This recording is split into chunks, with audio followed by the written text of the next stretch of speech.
Hi, everyone. Sorry I couldn't make it to class tonight. Thanks for taking the time out to watch this, Dawn. I hope you at least get to watch this.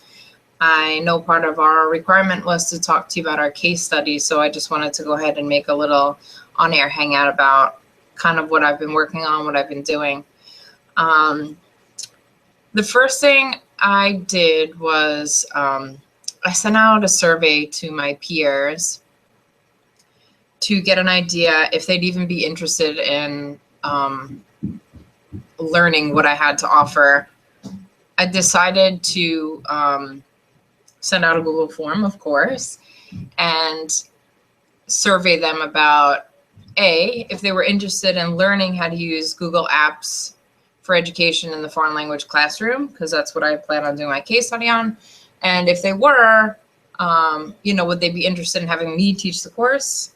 I felt like it was important that they were offered a course from one of their peers and not from just the district, because I feel like whenever the district offers these courses, people tend to feel that it's being, impressed upon them or pressured to take this course, that it's just another thing that they're being forced to learn.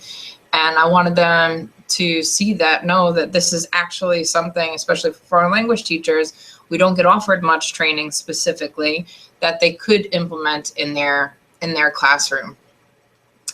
So I sent out a survey and polled my peers, and a few of them got back to me, a few of them didn't, of course, but most of them were interested and wanted to learn. And so I went ahead and set up a course called Google Apps for the LOTE Classroom, languages other than English classroom.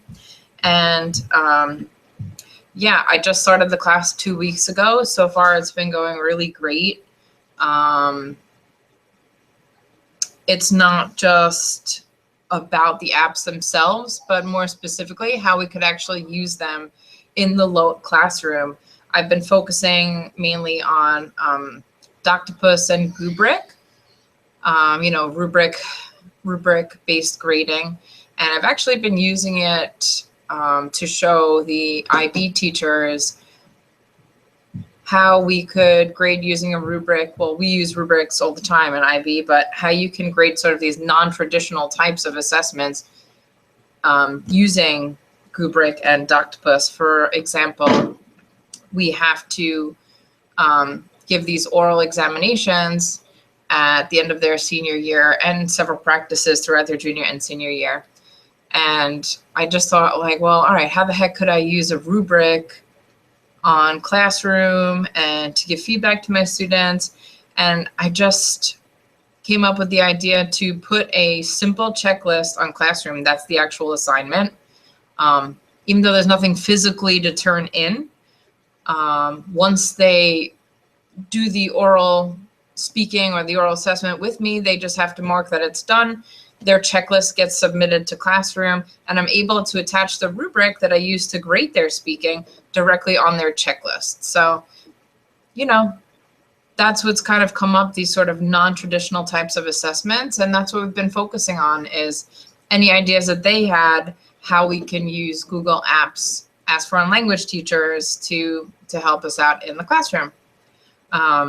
It's only been 2 weeks, so I did create a end of the course survey. It's not really pertinent at this time, but they will, of course, fill it out and hopefully have nice things to say.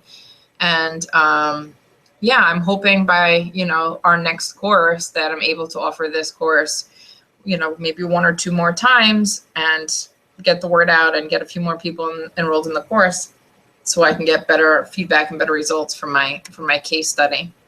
And that's about it. It's been a really good course. I'm looking forward to passing, hopefully, fingers crossed, the second part of the Google Trainer certification test. I'm thinking about taking that this weekend, so I'll let you know how it goes. Bye. Thanks for everything.